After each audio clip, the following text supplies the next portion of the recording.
So critique number 2 goes something like this.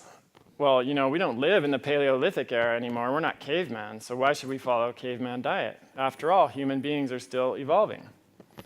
So it is true that human beings are still evolving, and that's something I think that the early paleo movement got wrong. Our genetics are largely the same as they were in the Paleolithic era, but recent evidence suggests that evolution is occurring at a rate 100 times faster than the average over 6 million years of hominin evolution, and that in fact as much as 10% of our genetic code shows evidence of recent selection. So this means that even in the past 10 to 12,000 years since agriculture came onto the scene, 10% of our genes have changed. So that's, it's not all of them or even most of them, but it's a significant change. And these genetic changes do affect our tolerance to some agricultural foods, and dairy is perhaps the best example of this. So throughout most of our history, humans only produce lactase, which is the enzyme required to break down lactose, the sugar in milk, during infancy and early childhood. Why? Because mother's milk was the only lactase-containing food. So after we were weaned, there was no reason for the body to continue producing lactase. Evolution is nothing if not efficient. So if there's no reason to continue doing something, the body's not going to waste resources and energy doing it. But this all changed with the agricultural revolution and the beginning of domesticating cattle, because then cow's milk all of a sudden became a readily available food source. And this was important because early farmers relied heavily on grains as a staple, and this made them prone to mineral deficiencies, because grains, as we're going to find out later, are not particularly high in nutrients, and they're lacking in several crucial nutrients. Our farming ancestors were shorter than our hunter-gatherer ancestors. They actually shrank, which suggests a deficiency of calcium and vitamin D, which are notoriously absent in grains. And milk, of course, as I'm sure most of you know, is rich in calcium. It contains some vitamin D if it's from pasture-raised cows. It's a complete protein, and it promotes growth. And perhaps most importantly, it provided a source of hydration and sustenance during periods of drought and famine, which became increasingly common during right around the advent of agriculture.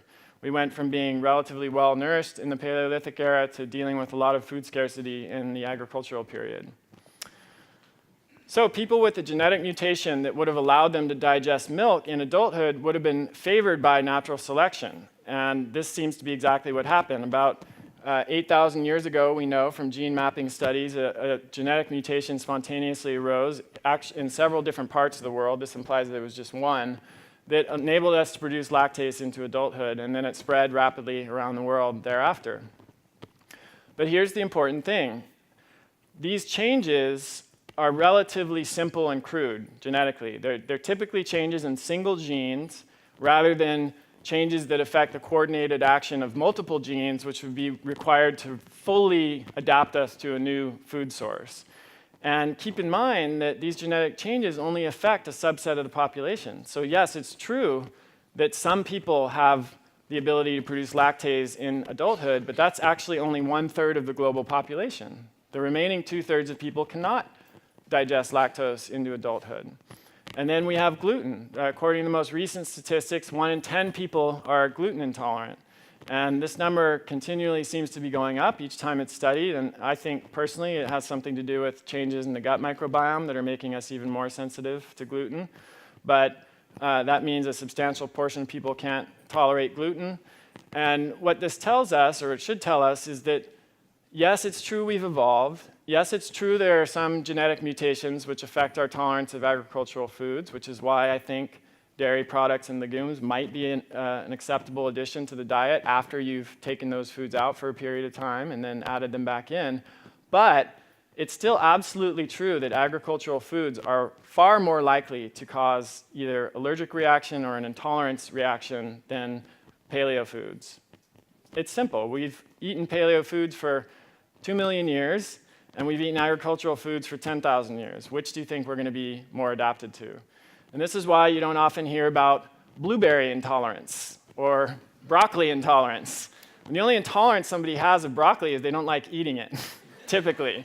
I mean, there is a possibility of being allergic to it, but it's pretty rare.